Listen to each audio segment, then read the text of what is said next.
Да, се враќаме во дебатниот дел. Тука е, како што најавивме, господинот Петри Сарачини од Институтот за медиуми и аналитика ИМА. Господине Сарачини, добро дојдовте во студио 10. Добро ве најдов, секогаш е чест да се биде во ова студио и да поразговараме на актуелни теми, особено овие што се поврзани со медиумите.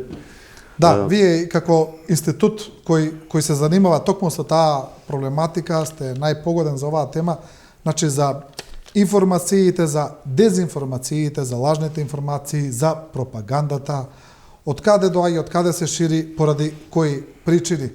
Еве, бага како воведен дел, еден преплавени сме со тие дезинформации, лажни информации. Ми се чини дека таа појава не прекинува.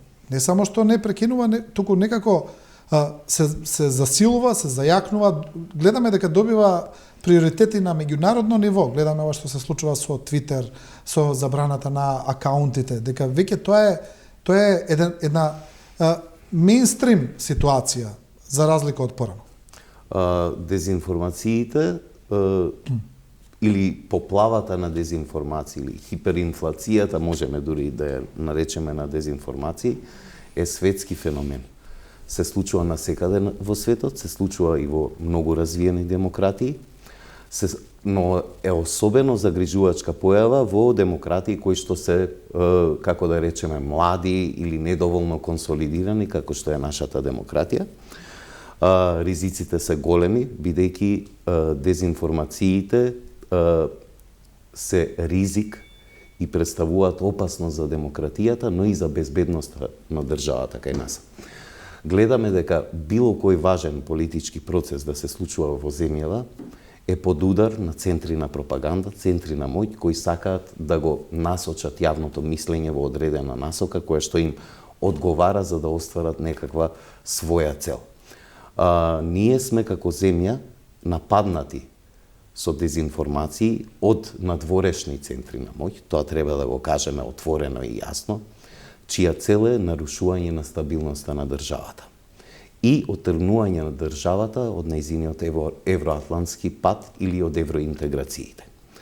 Освен тоа, дезинформациите ги гледаме дека се присутни и кога се случуваат важни политички процеси. Таков пример беше целиот процес на отпочнување на преговорите за пристапување во Европската Унија и тоа што се случуваше на релација помеѓу Северна Македонија и нашиот источен сосед Република Бугарија. Целата таа ситуација беше злоупотребена од одредени политички центри на моќ за да наметнат своја визура или гледање на работите. Тоа го доведува општеството во една состојба на неналатентен конфликт. Веќе конфликтот е отворен, само што не се прелева, како да речеме, во некое вистинско насилство, иако имавме и такви примери. Можеме да кажеме дека, за жал, не гледаме соодветна реакција ниту на институциите, ниту на медиумската сфера, ниту на општеството на овие напади.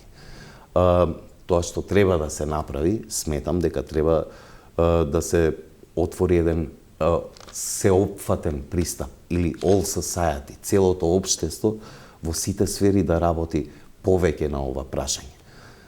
Почнувајќи од институциите, кои што секако дека се најважни и кои што треба да ги употребат сите институционални легислативни механизми за да го сопрат или да го намалат овој феномен. Медиумите исто имаат голема одговорност, затоа што не е доволно борбата против дезинформациите да ја водат одредени организации во граѓанскиот сектор, проверувачи на факти. Тоа е добро, но нивното влијание е ограничено и не може да се спореди со влијанието што го имаат мејнстрим медиумите, големите телевизии, без оглед дали се национални, кабловски, така натаму. Влијанието врз публиката на тие медиуми, на етаблираните медиуми, на професионалните медиуми е далеку поголемо.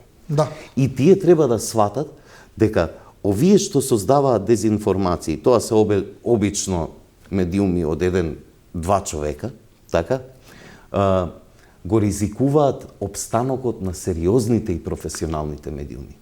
Затоа што се случува еден светски феномен, а особено е изразен во овие фрагилни демократии како што е нашата, на бегство на публиката од медиумите. Значи, се повеќе луѓето не сакаат да гледаат сериозни медиуми и да конзумираат сериозни информации, затоа што ги доведуваат во нелагодна положба. Значи, и психички создаваат нервози, создаваат кавги меѓу луѓето, создаваат поларизација во општеството, сериозни поделби. Ние имавме кулминација на тие поделби, ако се сеќаваме пред 5 години, на 27. април 2017, имавме насилен крвав упад во собранието на земјата. Тоа го видовме и во Соединетите Американски држави. Како една политичка структура која што работи на поделба на општеството може да доведе до една таква ситуација како што беше упадот во Capitol Hill. Да. Значи, ова се сериозни работи и сите структури во општеството треба да ги сватат сериозно, затоа што на крајот на денот штетата е на сите. Без оглед на која политичка партија и припаѓате, без оглед на која етничка заедница и припаѓате, или одредена социјална група. Оваа ситуација не му прави добро никому. Да, кажавте неколку работи кои се всушност дел од тезите кои ќе ги разговараме малку подетално во текот на интервјуто, но еве на ова да се вратиме за странското влијание. Европската унија има една анализа која вели дека детектирала мешање за време на Преспанскиот договор прво и во Грција и во Македонија на струи кои работеле на тоа да го обструираат договорот, да ги влошат состојбите, односите помеѓу двете држави, а во анализата се вели дека тука е детектирана мешање од руска страна. Јасно, во однос на Преспанскиот договор. И тоа е и разбирливо, бидејќи Русија беше отворено против проширувањето на НАТО, и тука е јасно од која страна може да дојде тоа влијание. Детектирано е исто такво влијание и во односите помеѓу Македонија и Бугарија, но овој пат не е детектирано дали од руска страна, но е детектирано влијание. Анализата на Европската унија вели дека постојат центри и во Македонија и во Бугарија кои активно работат на обструирање на односите меѓу двете држави, на влошување на тие односи и на уништување на можноста за постигнување на некаков добар договор. Тие центри на пропаганда се поврзани главно со политички структури во земјава. Не само кај нас, ги има и во Бугарија. Да, и во Македонија и во Бугарија. Сосем правилно го констатира тоа Европската унија. Вие бевте таму, известувавте од тие настани и добро знаете дека се детектирани тие влијанија. Кај нас тие влијанија не започна за време на Преспанскиот договор. Ние се сеќаваме дека минатата власт и самиот бивш премиер Груевски говореше за уште во 2014-2015, кога почна како да речеме распадот на тој систем кој што го поклопи целото општество. Тоа не го констатирам јас, го констатираат меѓународни извештаи. Имавме ситуација каде што не се знаеше што е партија, што е држава. Имавме речиси целосна окупација на медиумскиот простор. Заробена држава. Тоа беше, така беше во повеќе индекси кои што мерат слободата на изразување, квалитетот на демократијата кај нас. Ние бевме именувани како заробена држава. Уште тогаш Груевски и неговиот автократски режим, слободно можам да го наречам така, зборуваа за некакво украинско сценарио.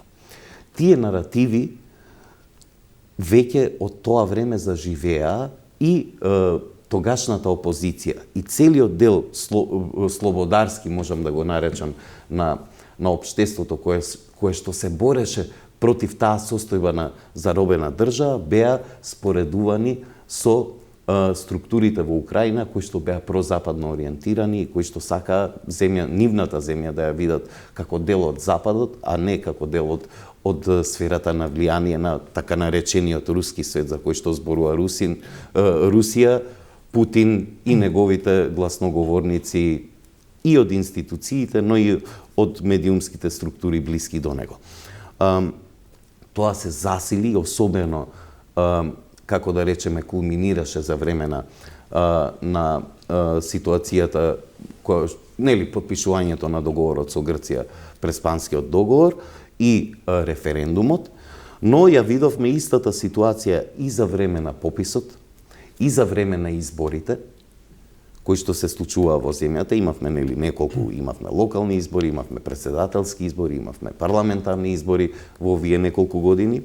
Ја видовме и за време на целата ситуација при отпочнувањето на преговорите со Европската Унија, односно процесот на преговори со Бугарија, кој што доведе до, како да речеме, до откочување на тој процес, кој што беше закочен поради инсистирањето на Бугарија на некои работи кои што, некако успеа да се надмине тој проблем делумно, иако јавноста со право има резерви дека можно е да има предизвици понатаму во процесот, иако и Европската Унија и други структури кои што се од развиените демократии реагираат дека можеби ова е последниот, како да речеме, голем компромис кој што треба да го направи земјава, иако можеме да кажеме дека јавноста, имајќи го предвид минатото, со право има резерви, да. Има резерви околу тоа прашање.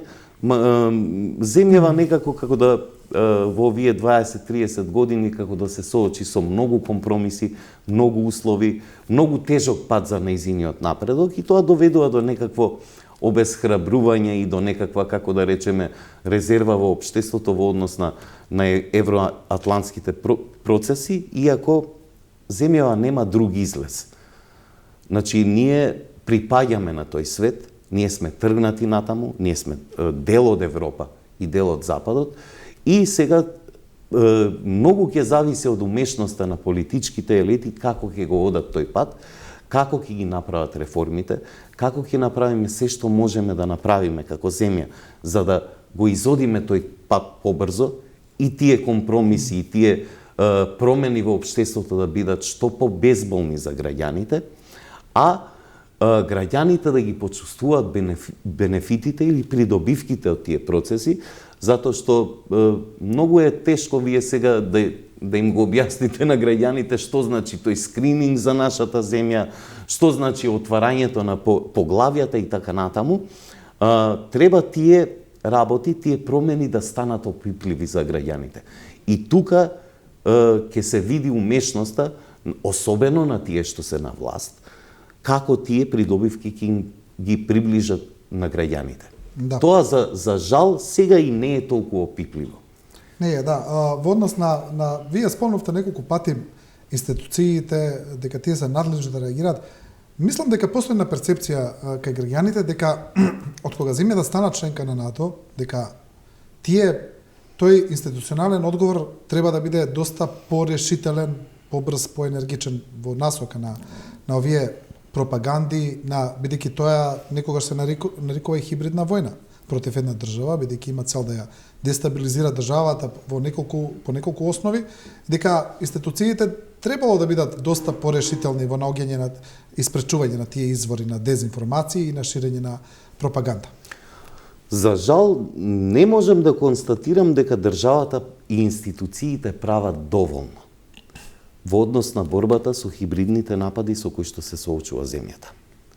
Ние слушаме од највисоките државни функционери, почнувајќи од председателот Пендаровски, кој што нема многу големи ингеренции сега институционално да реагира, но сепак во однос на овие прашања под негова надлежност е Агенцијата за разузнавање. Слушнавме и од директорот на АНБ дека имаме хибридни напади и дека успешно се справуваме со нив. За жал, перцепцијата во јавноста не е баш таква дека ние успешно се справуваме со тие предизвици. Слушнавме и од министерот за надворешни работи, слушнавме и од министерката за одбрана. Значи, ние слушаме дека имаме хибридни напади, наплив на дезинформации, роварење по институциите, по секакви основи, но не гледаме кој е успехот, ниту пак институциите и нивните представници се конкретни во тоа да ни кажат што тие навистина прават.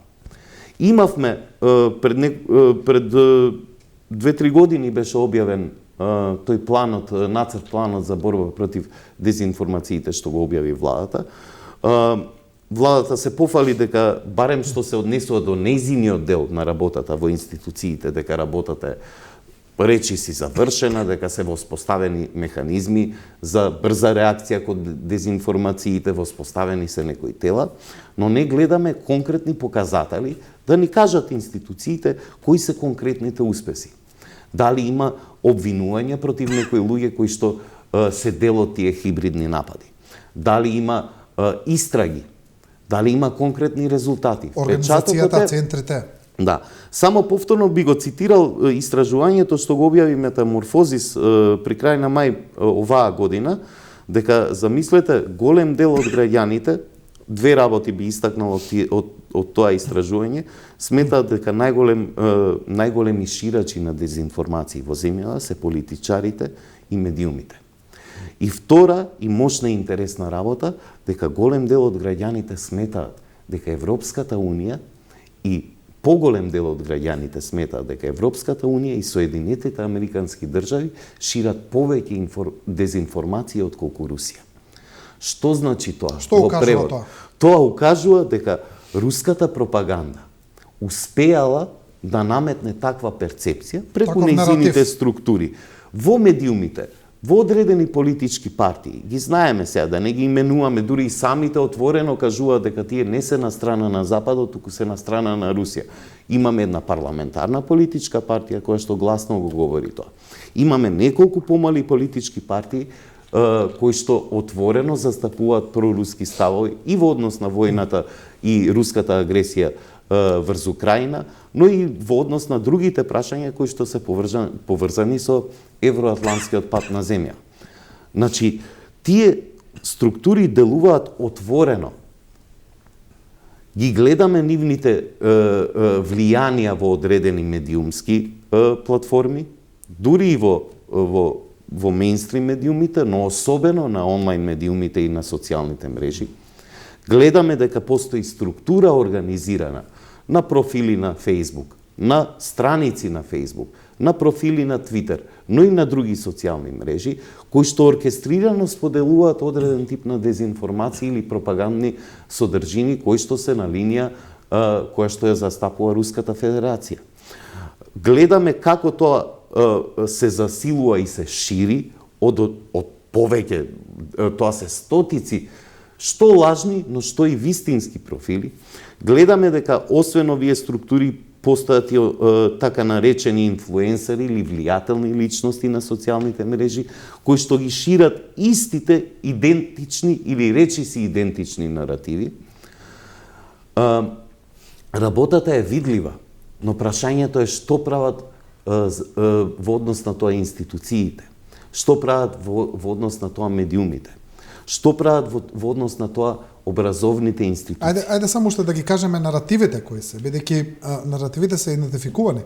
Наративите кои ги шири таа пропаганда се дека Европската унија ќе се распадне, дека Западот е неморален, дека таму не владее право и правда. Не владеат семејни вредности. Имавме во една емисија што ја работиме со Институтот за медиуми и аналитика, што оди на една национална телевизија, дека една од главните пропагандисти на Руската Федерација, уредничка на Арти, Симонјан, вели дека ако на Запад децата не би смееле да ја нарекуваат мама.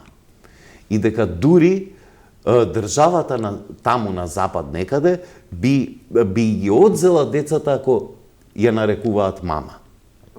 Затоа што нели тоа се врзува со друг пропаганден и дезинформаторски наратив за родител 1 и родител 2. Да. Дека на децата на Запад им се забранува давање на мајчино млеко. Ова се ноторни дезинформации, но ајде објаснете им на тие луѓе кои што веруваат во тој наратив. Значи веќе се изградени така, имаат такви вредности. Тоа во теоријата се нарекува confirmation bias или пристрасност по убедување. Знаете што луѓето што се убедени во таков тип на наративи тие не одат да ги барат рационалните, аргументираните информации кои што ќе им ги побијат на тие наративи, туку едноставно одат и ги следат тие медиуми и тие платформи што ќе им ги потврдат нивните погрешни верувања. Да, но знаете што ме чуди во поглед на ова што го кажувате, а така, такви се перцепциите, такви се верувањата. Прво, сите тие луѓе своите деца ги праќаат на запад. Не ги праќаат во Русија, туку повторно ги праќаат кај тој неморален запад и така натаму, каде што тој само што не се распаднал. Не емигрираат, не одат на гурбет во Русија, туку одат во Германија. Тоа е една работа. Второ, иако можеби дел од луѓето не патувале, не биле таму, не виделе како е. Но мислам дека не постои семејство во Македонија кое нема никого таму. Во тие земји, бидејќи нема каде на друго место да има, сите се таму. И ги добиваат информациите. И веројатно дека нивните роднини и пријатели најблиски ќе им кажат дека тоа не е така, дека таму тоа не функционира, но сепак тие веруваат. Зошто е тоа така? Затоа што, пазете, не се работи за нешто што е создадено сега. Ниту пак за нешто што е создадено уште со, да речеме, пропагандата за време на Груевски, каде што и медиуми, и новинари, и граѓански активисти, невладини организации беа именувани како предавници, странски шпиони, платеници на Западот и така натаму. Влијание долгорочно во тие уверувања има и образованието, начинот на кој што се пишувани нашите книги. Значи, голем дел од нашите книги се уште со соцреалистички наративи. Вие ве земете тоа што пишува во учебниците за пактот Молотов-Рибентроп, дека Русија се договорила затоа што поради Западот се договорила со Хитлер. Значи, Западот е виновен, империалистичкиот Запад е виновен. Значи, тие наративи се уште се ембедирани или вклопени во нашето образование и не се реформирани. Голем дел од нив. Ние имаме влијание сериозно на антизападни наративи во образованието и во академијата. Имаме сериозно антизападно влијание и преку верски структури и верските наративи, не само во православието, туку и во исламот. Значи, бидејќи, некои радикални исламски структури го сметат Западот како непријател поради тоа што се случува на Блискиот Исток, и гледаме како тие наративи се спојуваат во борбата против тоа што го нарекуваме западни вредности, представувајќи ги како антисемејни, антиморални, антитрадиционални и така натаму. Овие работи не се нови, тие постојат во нашето општество долго време, кај дел од населението кое што е со словенско потекло, без разлика дали се работи за македонци, срби и така натаму, некако како да е природна таа културна блискост, јазична блискост со Русија и дека луѓето инклинираат повеќе да веруваат на тие наративи отколку на некој кој што не им е толку близок, како да речеме, по култура и по традиција. И сето тоа создава една ситуација во општеството и во јавната дискусија, која што е прилично неповолна за секоја прогресивна струја, за секое прогресивно мислење, кое што сака земјата да ја насочи на патот од кој што нема бегање. Ние сме дел од Западот, дел сме од Европа и не можеме да бидеме дел од Истокот ниту природно, ниту географски, ниту вредносно. Само би додал дека овие влијанија создаваат многу тешка ситуација во земјата, бидејќи тие дезинформацијски и пропагандни наративи создаваат омраза, создаваат поделби. Таа омраза многу често од виртуелниот свет се прелева во реалниот свет, имавме такви создава примери, насилство. За жал, ние имаме една култура на неказнивост во нашата земја, каде што тие кои што мразат отворено, повикуваат на насилство, повикуваат со справување со цели едни етнички или верски или било какви политички групи, со справување со непријателот на насилен начин, малку од нив се казнети. Гледаме и таква омраза и напади и врз новинари и врз новинарки. Да. Гледаме таква омраза и напади врз припадници на граѓанскиот сектор. Гледаме таква омраза и напади врз интелектуалци. Реакцијата на институциите е слаба и речиси никаква. Што создава тоа на крајот на денот? создава една работа која што во теоријата се нарекува спирала на молкот. Доколку вие сте под напад или луѓе кои што размислуваат слично како вас, се под напад, а нема никој кој што ги брани, тие луѓе едноставно ќе решат да замолчат. Ќе решат зошто ја би ги трпел овие напади кога нема институции кои што ме бранат и ме заштитуваат како граѓани. Замолчуваат тие гласови и стануваат се погласни овие кои што говорат со јазикот на омразата, а кои што земјата, нејзините институции не наоѓаат начин да се справат со нив. Да, вие го спомнавте, последен е случајот со директорот на Топлификација Север, мисля че како се нарекува точно институцијата, каде што ја псуе директно новинарката која му се јавува, најдиректно, највулгарно, најагресивно и се уште нема никаква реакција на институциите за тоа. Тоа е за жал, значи институциите во одредени институции, одредени функционери го надминуваат она што се нарекува праг на демократско однесување. Нивната одговорност е уште поголема затоа што не се представници само на некоја политичка партија или на некоја политичка структура, значи не говорат во свое име или во име на одредена политичка опција, туку говорат во име на институции, државни институции, каде што добиваат плата од сите граѓани на земјава.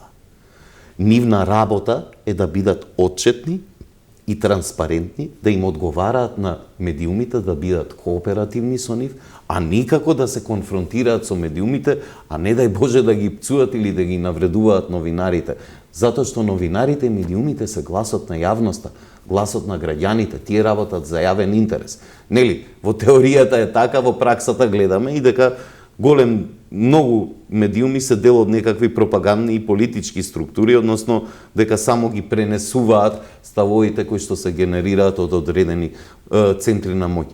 Но, ако вие немате однос, правилен демократски однос со тие медиуми, кои што се професионални, кои што работат според стандардите и според етиката на новинарството, каква порака како функционер праќате до општеството? Каква порака праќаат институциите кога еден таков функционер не е санкциониран поради своето поведение? Ние можеме да кажеме дека откако се смени власта пред 5 години, знаеме каква беше ситуацијата. Сега да не одиме назад да кажуваме како беше во времето на Груевски, беше катастрофално лоша. Ние имавме некаква надеж дека работите одат на подобро.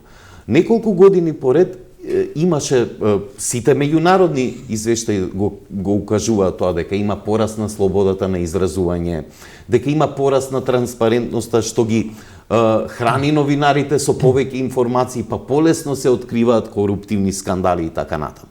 Но гледаме во последно време загрижувачки појави каде што таа транспарентност на некој начин се враќа малку назад. Ние очекувавме тој процес на отворање на државата и транспарентност на државата да оди се понапред и понапред. Нема никогаш доволно транспарентност. Нема никогаш доволно борба против корупцијата.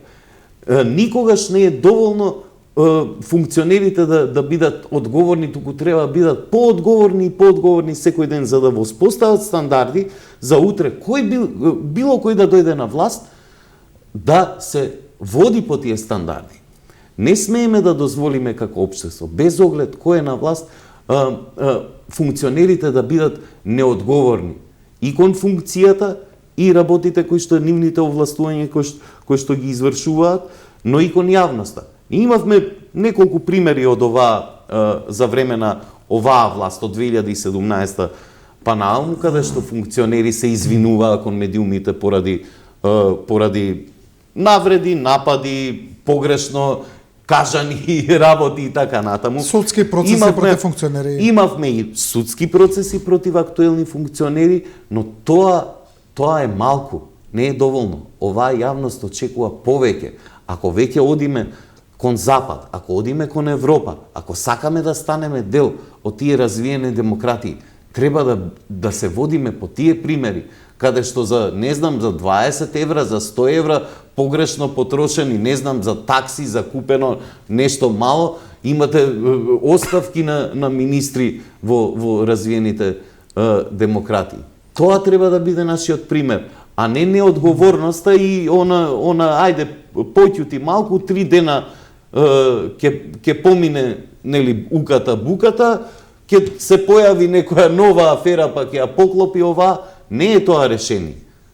Особено кон одредени политички структури кои што се гледа дека демонстрираат една неодговорност која што е долгорочна.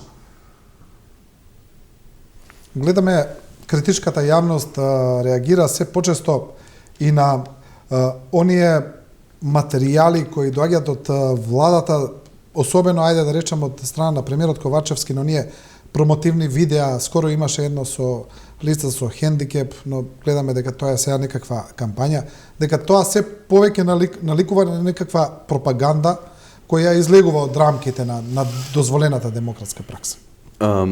Видите, политичките партии имаат право да се промовираат. Така?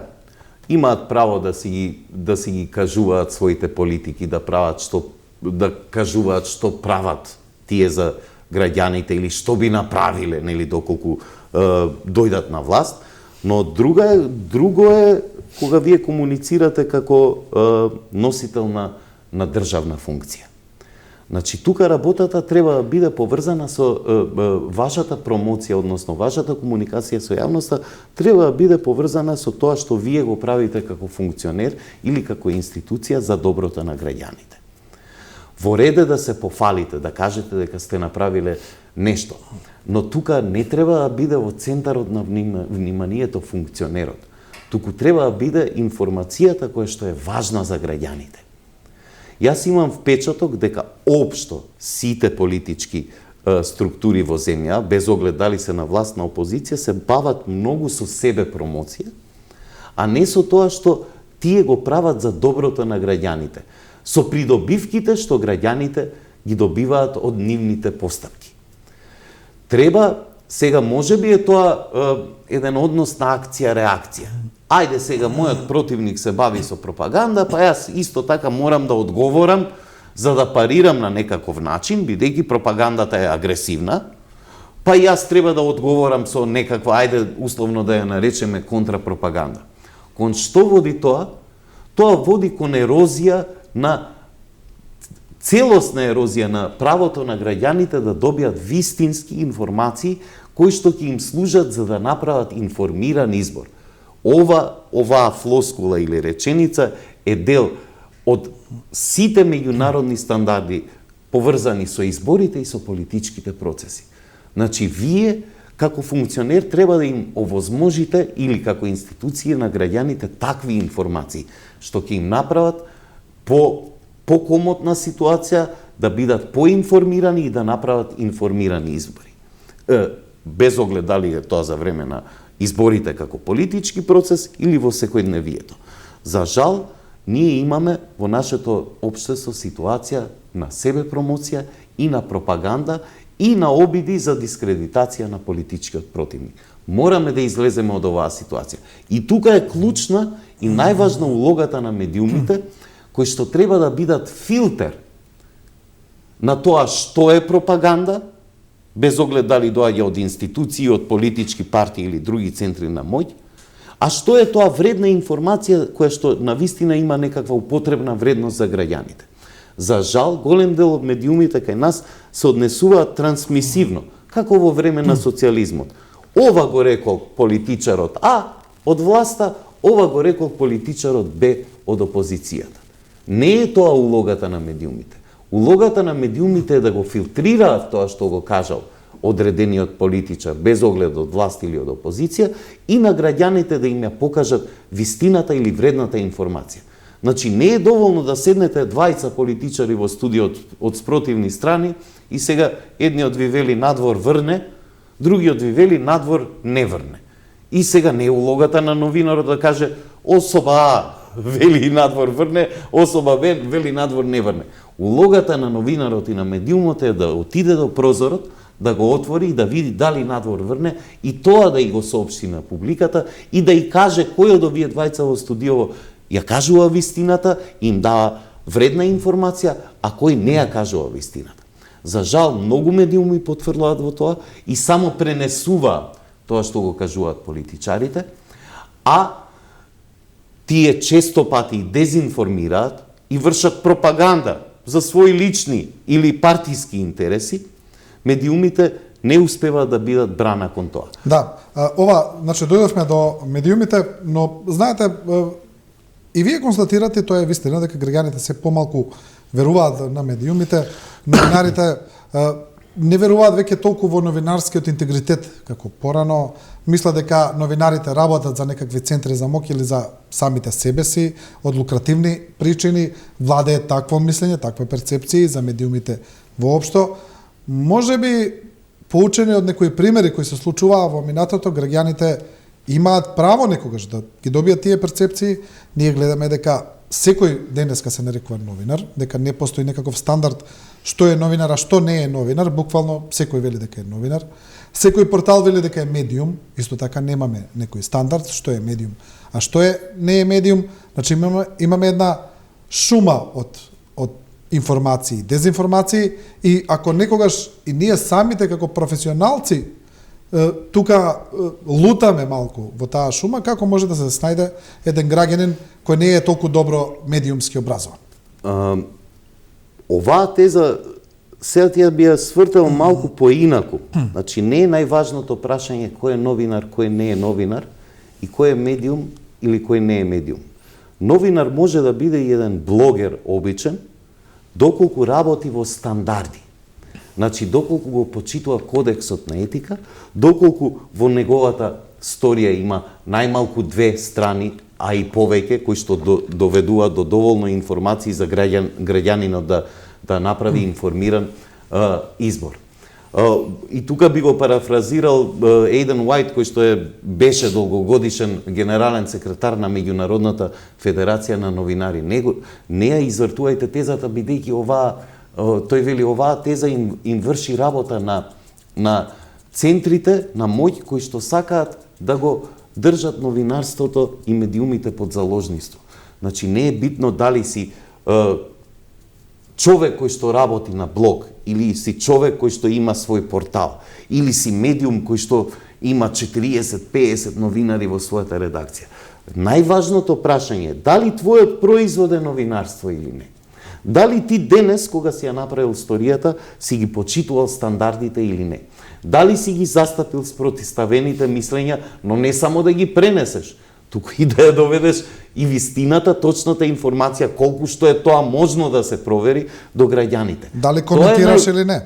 Тоа е најважното. Имаш право на коментар, но означи го како коментар. Во вест или во извештај не смееш да коментираш. Тоа е нашиот стандард на работа како медиумски професионалци.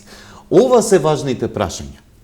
Затоа што често пати, доколку почнеме да се бавиме со тоа, кој е новинар, а кој не е новинар, тогаш ќе дојдеме во онаа ситуација од минатата власт, каде што премиерот кажуваше кој е новинар, кој е бивш новинар, кој смее да се бави со новинарство, кој не смее да се бави со новинарство, па се затвораа медиуми и така натаму. На кои медиуми да се верува, на кој не. Да.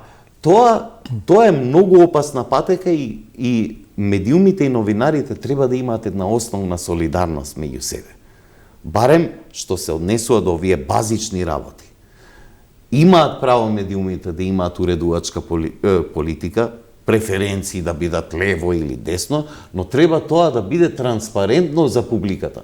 Публиката да знае дека вие застапувате одредени, не знам, либерални вредности, конзервативни вредности, а не тоа да го зацкривате.